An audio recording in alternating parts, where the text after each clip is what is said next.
السلام عليكم، ايه الاخبار؟ عاملين ايه؟ معاك محمد الهواري. النهارده ان شاء الله هنصور فيديو جديد. انا حاسس ان انا ما صورتش فتره طويله جدا لان للاسف الشديد طبعا عدى شهرين ما صورتش فيهم لسبب ظروف معينه وتخبطات في الحياه، ولكن في الفتره دي انا كنت بفكر كتير جدا ايه الحاجه اللي ممكن اعملها على القناه وتبقى مستمره، ايه الحاجه اللي انا ممكن اكون فيها مش خبير قوي ولكن حاجه لحد ما انا كويس فيها، ولقيت ان الحاجه دي هي الانجليزي.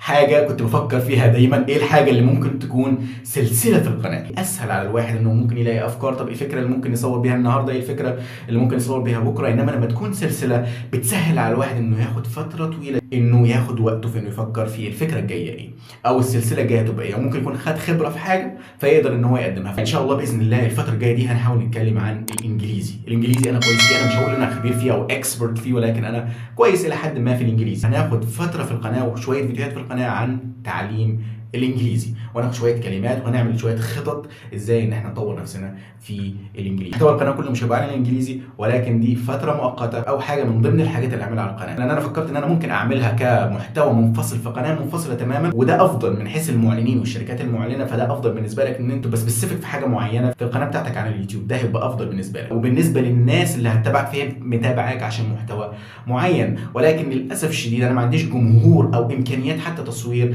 ان انا ممكن افتح كذا قناه، فقلت خلينا نبدا القناه دي منوعه، ممكن نخليها بلاي ليست، كل حاجه بلاي ليست لوحديها، وبعد كده قدام لما يكبر الجمهور ممكن نعمل كذا قناه، كل قناه متخصصه في حاجه معينه. ان شاء الله النهارده المحتوى مش هيبقى كبير جدا، حاولت بس ادردش معاكم شويه لان انا حرفيا فتره طويله جدا عنكم، متهيألي شهرين ونص ما صورتش على الكاميرا فلسه مش متعود. فالنهارده المحتوى هيبقى صغير وهنتكلم عن حاجه في اللغه الانجليزيه اللي هي كلمه order. طبعا كلمه order as a verb ممكن تيجي بمعنى طلب، زي are you ready to order؟ are you ready to order؟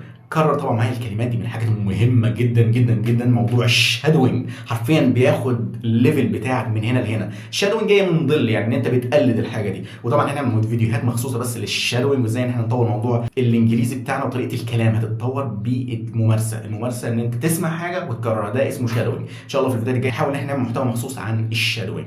ف are you ready to order؟ Are you ready to order؟ Are you ready to order؟ هل انت جاهز ان انت تطلب؟ وممكن تيجي بمعنى امر. I ordered him to do this. I ordered him to do this. I ordered him to do this. انا طلبت منه انه يعمل كده، انا امرته انه يعمل كده. فممكن تيجي بكذا معنى في الجمله. والمعنى الغريب حرفيا اللي انا لقيته لكلمه اوردر، حرفيا كان المعنى ده بالنسبه لي غريب جدا، اللي هو معنى arrange، ان تيجي بمعنى ترتيب. The list was ordered alphabetically.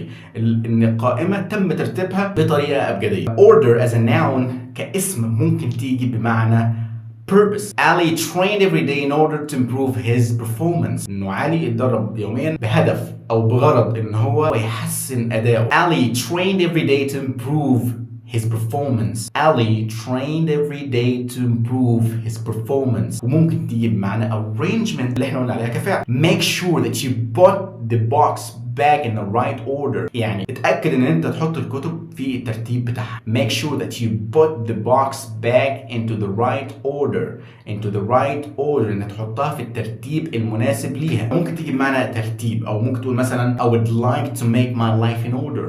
I would like to make my life in order. انا حابب ان انا اخلي حياتي تبقى مرتبة in order، ان هي تبقى كده. وطبعا هتلاقي ليها معاني كتير بتصب في نفس الاساس. بس هنا نكون وصلنا لنهايه الفيديو. كان فيديو خفيف ولطيف قلنا نبدا بيه، وان شاء الله باذن الله نحاول ان احنا كل يوم سبت ينزل فيديو جديد عن اللغه الانجليزيه، وهقول لكم بعض التريكس ان ازاي تطور اللغه الانجليزيه بسرعه جدا. ولو انتوا عايزين تدعموا محتوى القناه ماديا بحيث ان احنا نقدر نكمل على اليوتيوب ونشتري معدات تصوير افضل وحاجات افضل ونقدم لكم محتوى افضل، هتلاقي لينك الباتريون تحت في الوصف. ولو انت مش هتقدر تدعمنا ماديا فانت ممكن تدعمنا بلايك وسبسكرايب، حرفيا هيفرق معانا جدا جدا. والتعليقات الجميله الايجابيه اللي بتخلينا وتدينا دفعه وبوش لقدام. بس واشوفكم ان شاء الله في الفيديو الجاي. سلام.